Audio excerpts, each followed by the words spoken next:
so-and-so and a white fascist. Like they said, you're getting some of your own medicine. Va ora in onda Te la ridò io, l'America, con Matteo De Sio.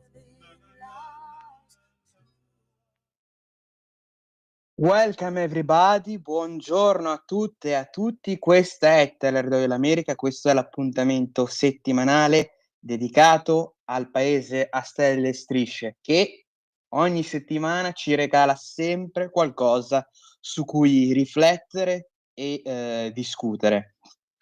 Avete visto, possiamo dire in apertura, ci sono tantissime notizie come la formazione possibile del nuovo partito politico di Elon Musk, la risposta ovviamente di Trump, il perché il formare un partito politico, un terzo partito politico sia molto, molto difficile negli Stati Uniti,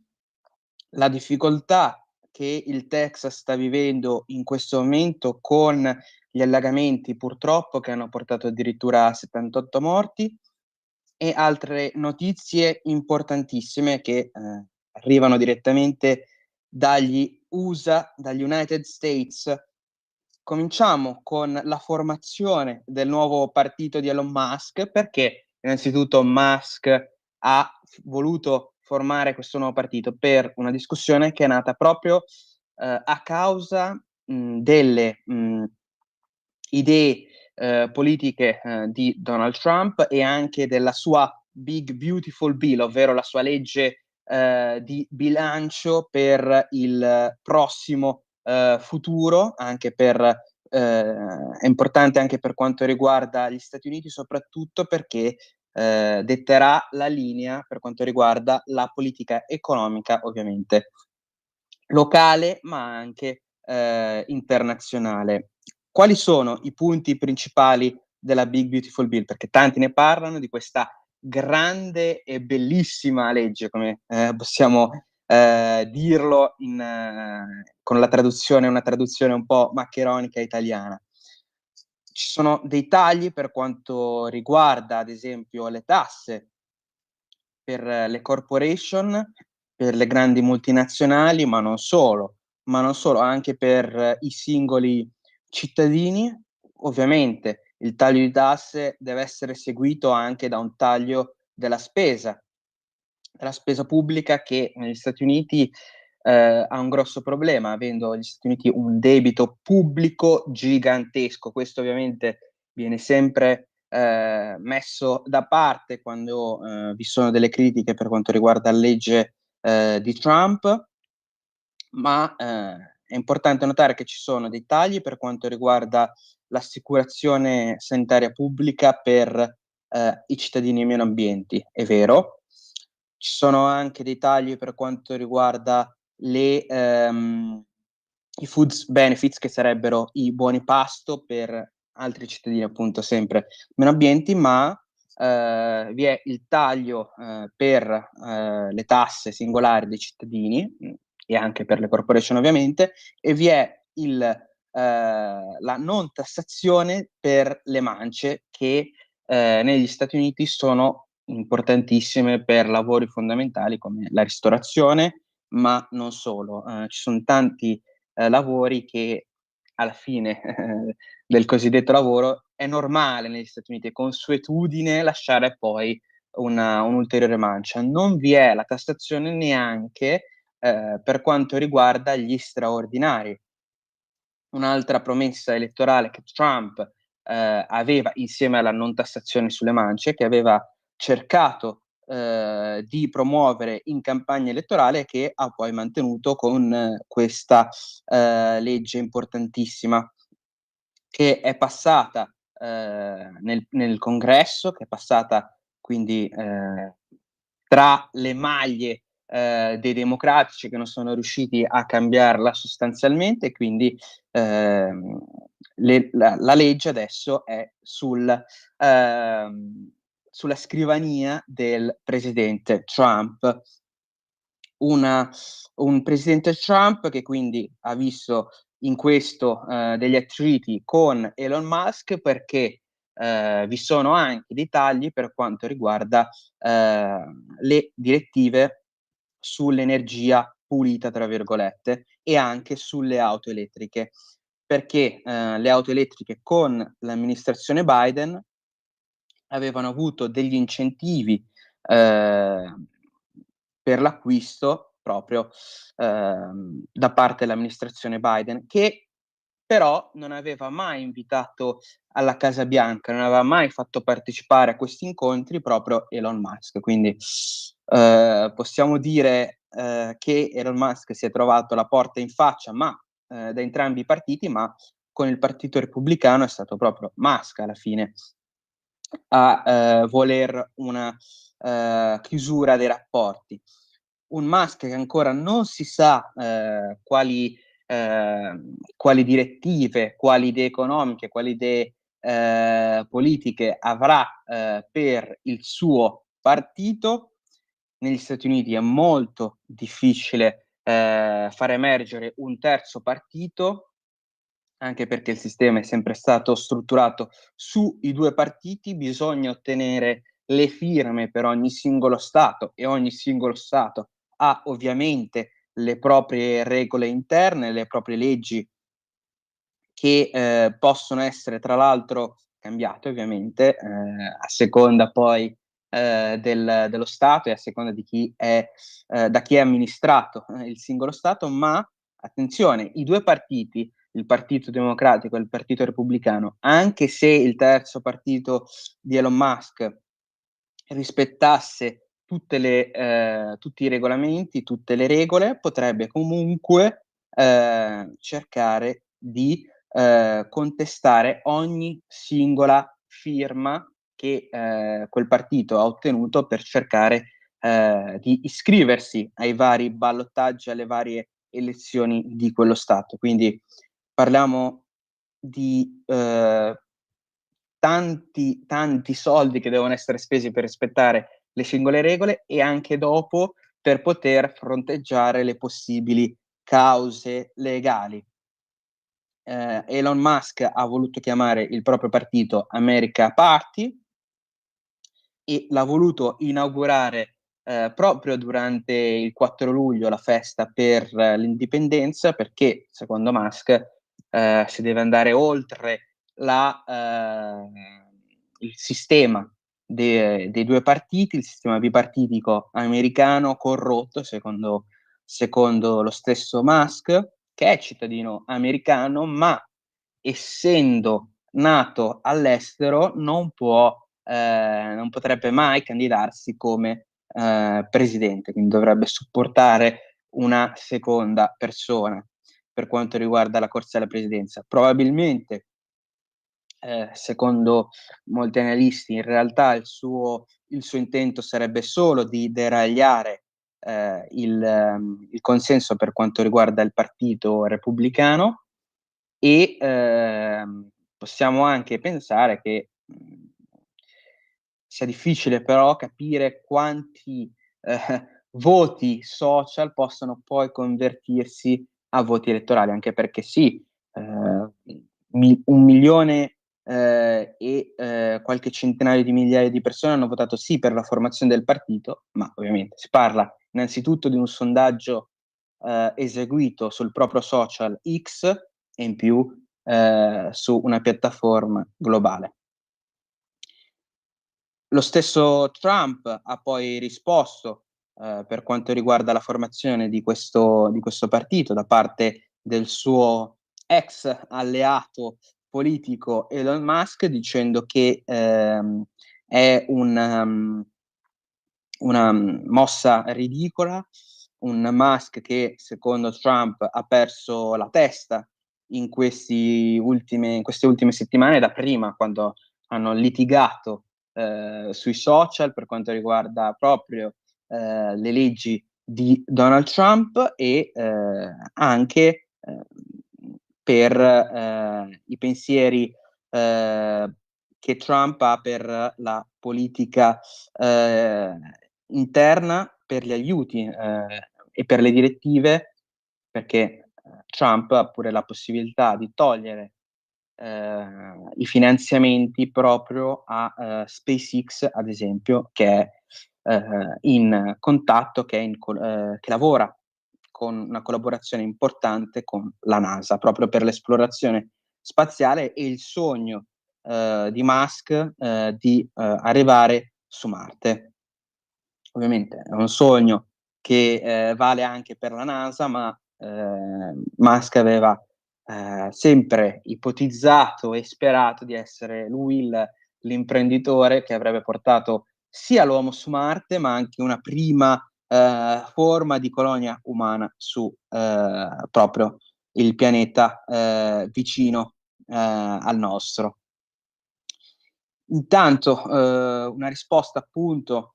di Trump non si è fatta attendere, dicendo che appunto, ripeto, la risposta è ridicola, la proposta del terzo partito è ridicola, ma soprattutto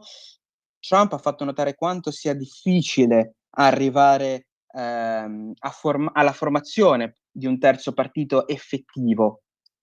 proprio perché il sistema americano è basato sui due partiti, proprio perché il sistema americano ha la possibilità di poter anche osteggiare in maniera forte un terzo partito, proprio perché lo stesso Trump, ricorderete, ha avuto un periodo in cui vi erano dei litigi proprio con il Partito Repubblicano, e Trump non ha mai in realtà mostrato la sua volontà di formare un terzo partito. Ovviamente il patrimonio personale, dai dati, sembra che il patrimonio personale di Elon Musk è maggiore rispetto a quello di Donald Trump, ma probabilmente, secondo gli analisti, non basteranno i soldi. Non è solo questione di soldi, ma anche di avere una forza per quanto riguarda il sistema legale e il sistema amministrativo del partito per sopportare e supportare le proprie battaglie nei singoli stati. Il New York Times, tra l'altro, ammette che Donald Trump e le sue mosse per quanto riguarda i tagli alle tasse e anche gli interventi, ad esempio in Iran, quando si è trattato di mandare dei missili su i siti nucleari iraniani, il New York Times ha ammesso che si tratta, per quanto riguarda quindi la politica interna ed estera, Donald Trump si tratta di un normale repubblicano, quindi alla fine Donald Trump rispetta e rispecchia quello che il partito repubblicano può aspettarsi proprio da il presidente eletto. Parliamo anche di un Donald Trump che si incontrerà oggi con il presidente iraniano Netanyahu per parlare di un possibile cessate il fuoco proprio per la guerra con Gaza e per prendere le ultime precauzioni per quanto riguarda proprio l'Iran. L'Iran che il presidente dell'Iran avrà probabilmente, sembra, un'intervista con l'importante, possiamo dire così, giornalista, intrattenitore americano Tucker Carlson, che recentemente aveva criticato l'amministrazione Trump proprio per la politica estera e il supporto incondizionato a Israele. Tucker Carlson, perché ve ne parlo? Perché è famoso Tucker Carlson per essere sempre stato di sponda repubblicana, forse ancora più a destra, e anche per aver intervistato nel recente passato proprio Vladimir Putin. È stato il primo giornalista, persona all'interno del sistema mediatico occidentale, possiamo dire così, ad aver intervistato Vladimir Putin proprio dopo la guerra che ha coinvolto la Federazione Russa e l'Ucraina. Andando avanti con le notizie,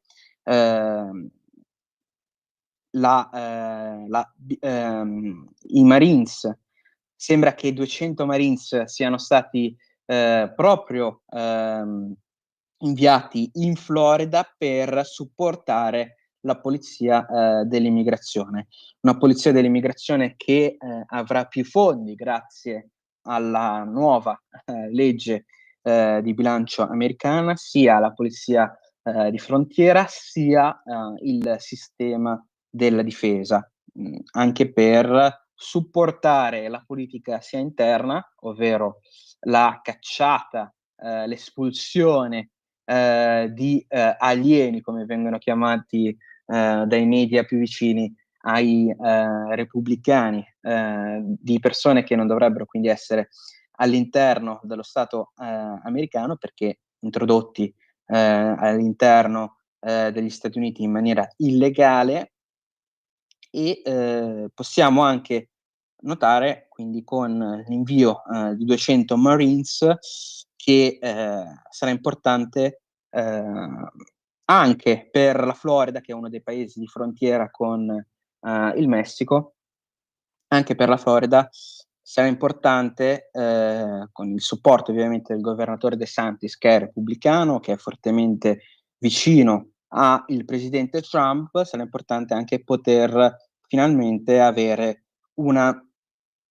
soluzione, anche una rapida, un rapido invio dei cosiddetti alieni immigrati irregolari proprio nel proprio paese. Donald Trump, tra l'altro, ha voluto inviare 700 Marines anche a Los Angeles dopo quello che è avvenuto, ricorderete, con le varie proteste ai danni della polizia dedicata proprio all'immigrazione. Una California che rimane bollente non solo per purtroppo eventuali incendi, ma anche per quanto riguarda le proteste che che si eseguono ai danni sia del presidente Trump, sia anche a San Diego, ad esempio, che è una città della California, quando in questo weekend si è presentato il vicepresidente J.D. Vance, un Vance che quindi sta cercando anche egli di mostrarsi vicino ai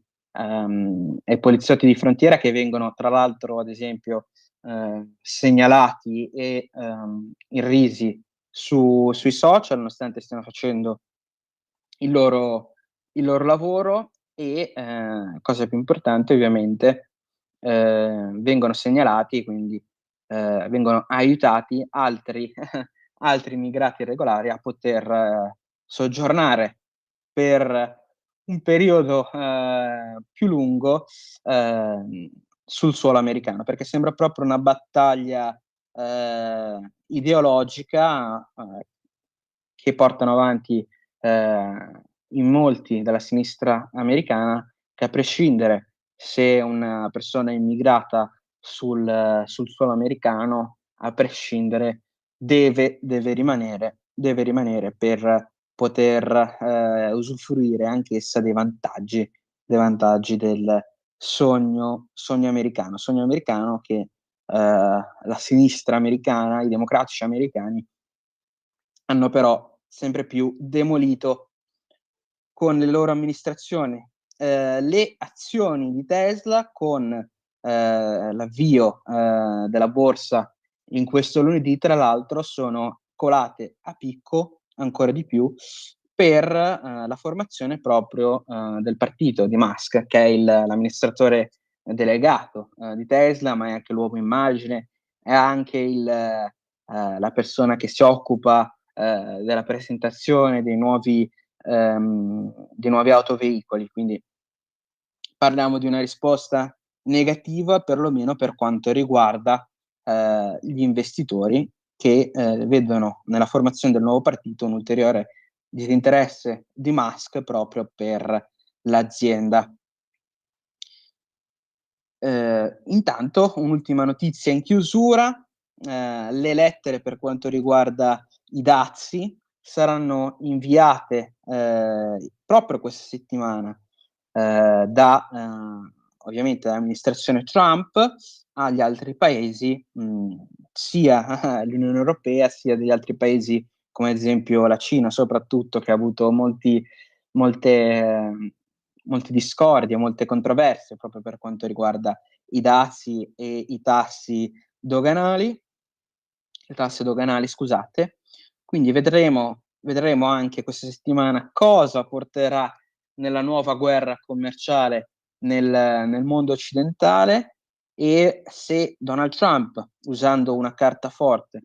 come quella dei dazi, riuscirà a sopportare anche la propria politica, perché vi è, secondo i dati, un aumento per quanto riguarda ovviamente le difficoltà per le persone che esportano o importano ovviamente prodotti, però in realtà il mercato del lavoro, ad esempio, è riuscito ad arrivare a un punto molto, molto importante, molto buono. Vi è il tasso di disoccupazione più basso degli ultimi mesi, proprio questa settimana è riuscito a toccare il tasso di disoccupazione più basso. Quindi parliamo da una parte di una mossa che a lungo termine potrebbe fruttare, ovvero quella dei dazi, e parliamo di un'importante notizia per quanto riguarda il mercato del lavoro e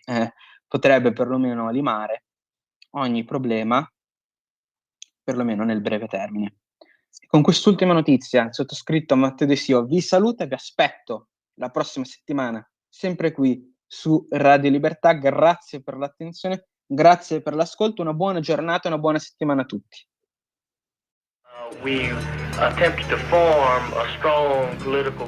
Avete ascoltato Te la ridò io, l'America.